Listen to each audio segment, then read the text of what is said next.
Sparging.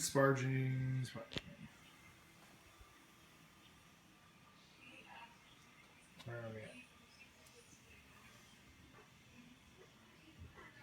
at? Ugh.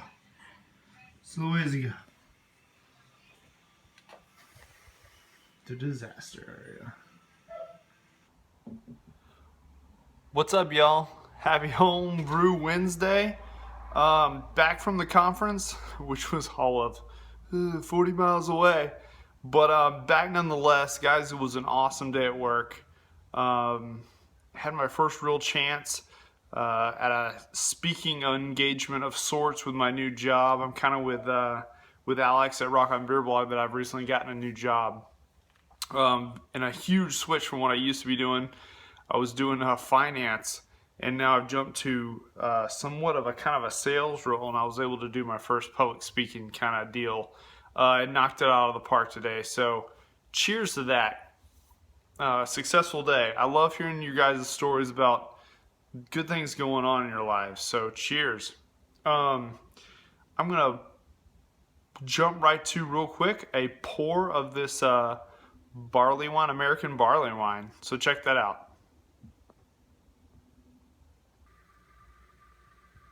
Using my glass that I gave away for the People's Choice this weekend at Peach State. They gave these out for free. It was awesome. They were donated. Peach State Brew Off. So people would use a proper glass to go do People's Choice. But I'm going to give this, here's my keezer set up. Keezer / fermentation chamber. Right now it's a keezer. I'm going to give this barley wine of sorts a pour. I'm worried it's going to be pretty foamy, but we'll see. Oh, no. Give it a little bit of a pour, get a little nice head there.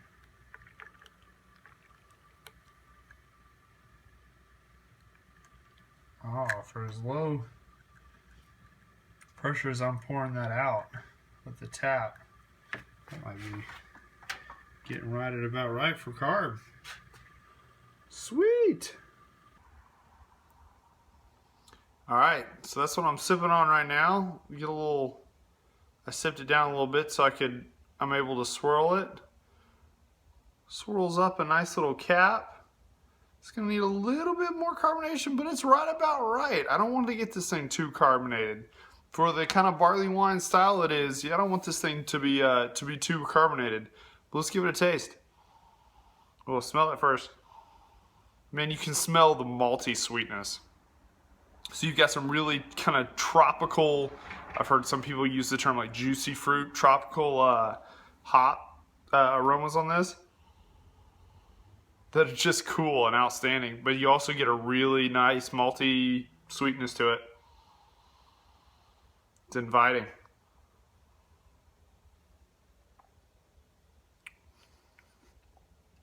I'm really kind of digging this. It is so tropical, fruit forward. It's unbelievable. And then, but you've got a great malt backbone to it that's just cool. I actually think this is going to go over well. There's going to be a ton of other brews on Saturday that are there commercial that are just world-class beers. So hopefully this thing didn't get overlooked. But hey, this is for my buddy Tiny, not necessarily for my own ego. So what I got going on tonight? I don't know if I'll put the clips before or after. You saw me crushing up some coriander, so that gives a dead giveaway for what I'm doing tonight. It's the Belgian wit that I've been talking about. Guys, it's going to be simple. Simple. It's 5 pounds of Castle Pilsner malt. It's going to be 3 pounds of raw white wheat, and then a pound of flaked wheat, and that's it for the grains. Nice and simple, easy. I'm doing an ounce of Tettnang at 60 minutes, and then doing a half ounce of Satz at 10 minutes. A lot of wits aren't necessarily hopped near the end. There's not many late hop additions, but I like just a little Gracious gosh, it's carbonated. But I like a little hop character, just a little bit in there for a wit. So I'm doing that. That's what I got going on there. I've also got what I'm spicing this thing with. So I've got the traditional coriander. I think it was just under half an ounce of coriander for that. We ditched our mortar and pestle, which I really would have loved to have tonight. So I was doing it a roundabout way. So a little under half an ounce of coriander there. And then I got about 3/4 of an ounce of bitter orange peel, which is traditional. But I wanted to add just a little bit extra dimension to it, a little freshness to it. So I'm smelling it. I zested just the very outside zest of an orange, just to get a nice little other dimensional orange flavor to it. Just a little bit of freshness. So that's gonna be cool. So in the midst of the brew day right now, and that's the cool thing that I want to show you right this second, is I'm in the middle of getting this thing up to a boil. The burner is running full blast.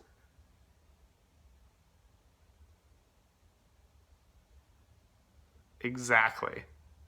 I'm super excited. Hold on. So y'all excuse the garage and the shaky camera work, but here's my kegel. You got a 3-piece ball valve on the kegel. I guess this is one of the first shots at any of my kind of put together setup here. I got a sight glass with a little bit of a heat shield that was more useful on my old jet burner. But here she is, man. This thing's running and it's so quiet. I mean, to be able to talk, let alone stand right next to this thing and film, is ridiculous. I think I've got the flames dialed in pretty well. I'm still working on that a little bit, making sure I've got that dialed in exactly where it needs to be to run efficiently.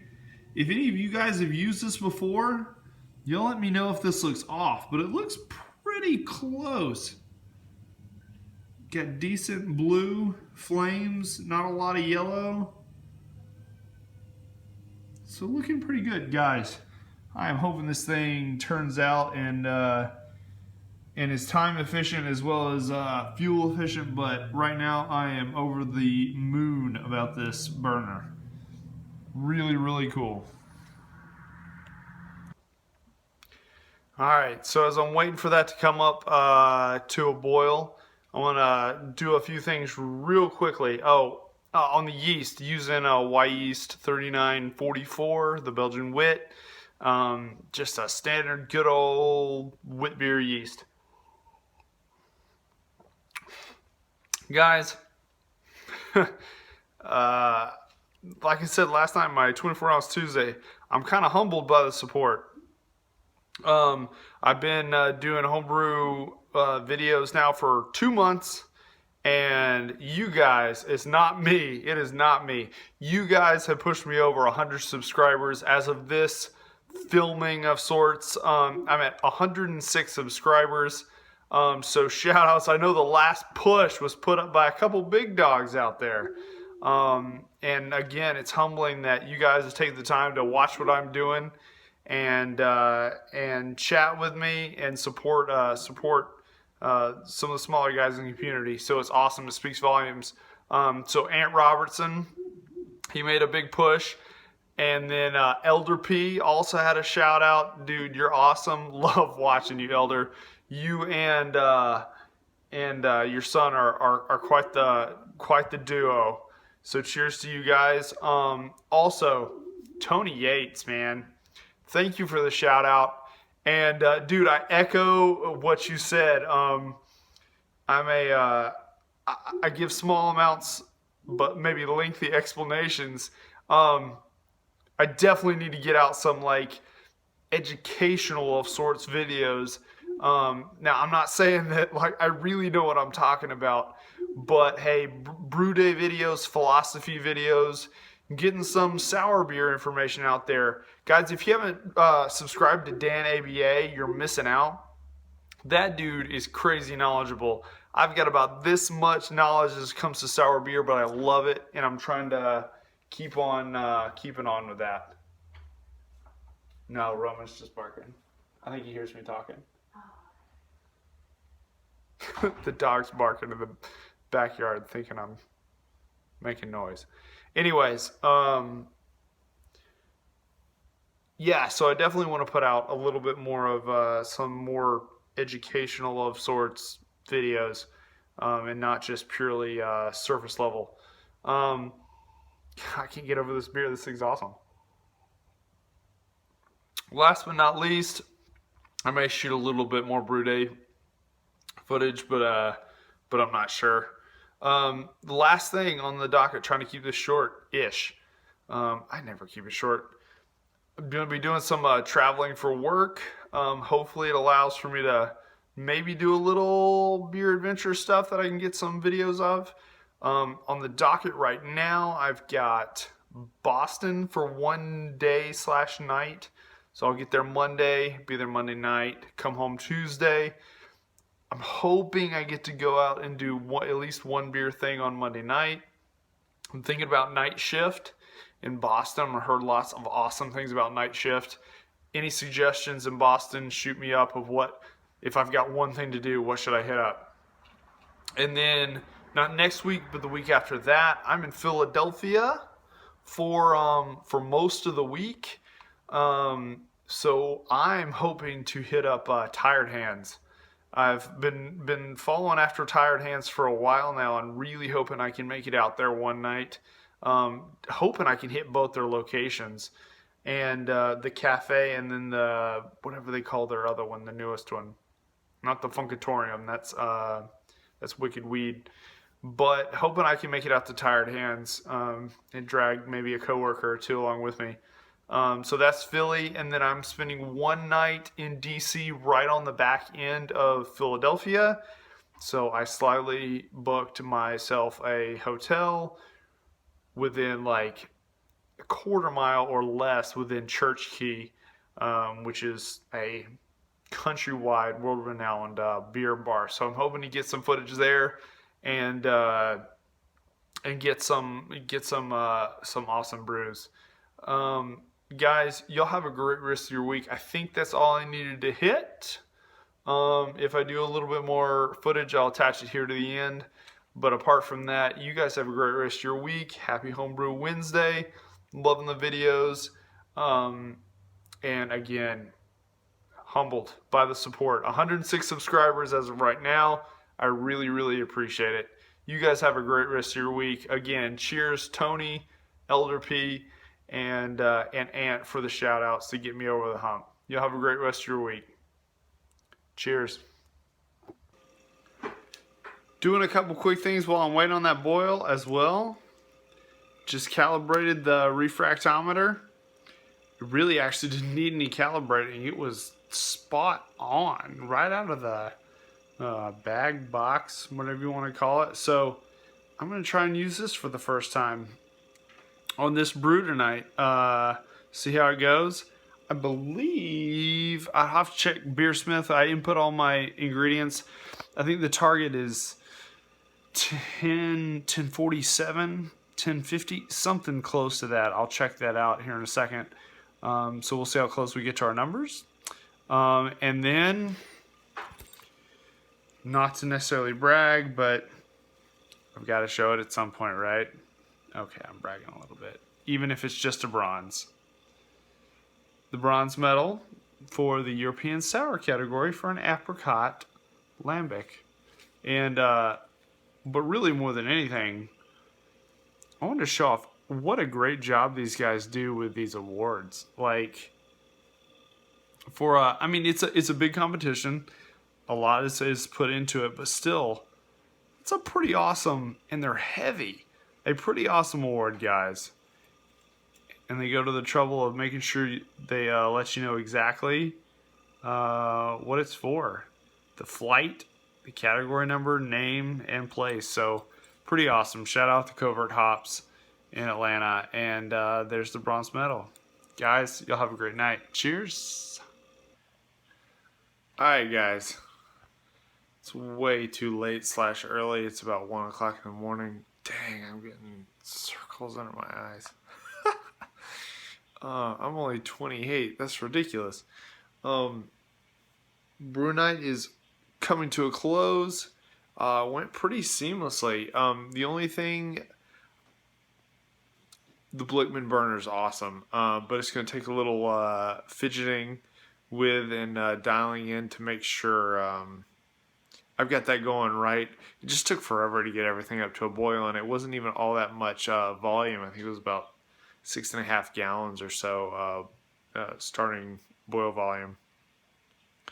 And it just took a while, but I think that's my fault, user error. Anyway, I just got everything into the bucket. I'm using a bucket because it's a Belgian wit. It's going to be in there for not a long time at all. I've got my yeast starter. I just did a real small one. It's about 900 milliliters, so that's ready to go.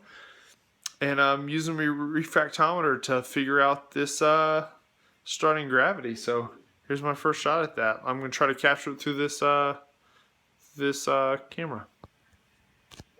All right, forgive me. I've seen you guys do this a couple times. Oh gracious, oh gracious, oh gracious.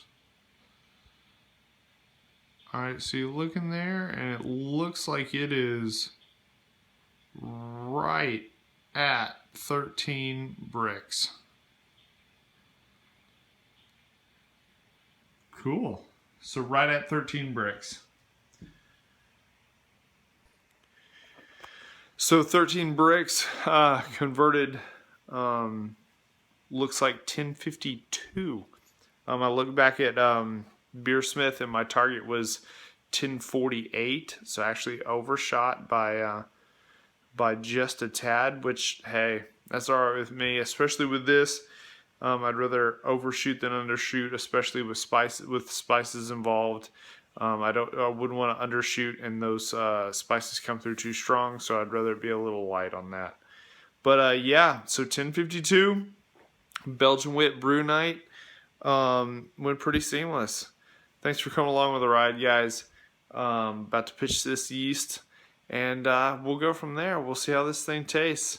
It's going to be an expedited process, so hopefully we get this thing done. Cheers, y'all. Have a good night.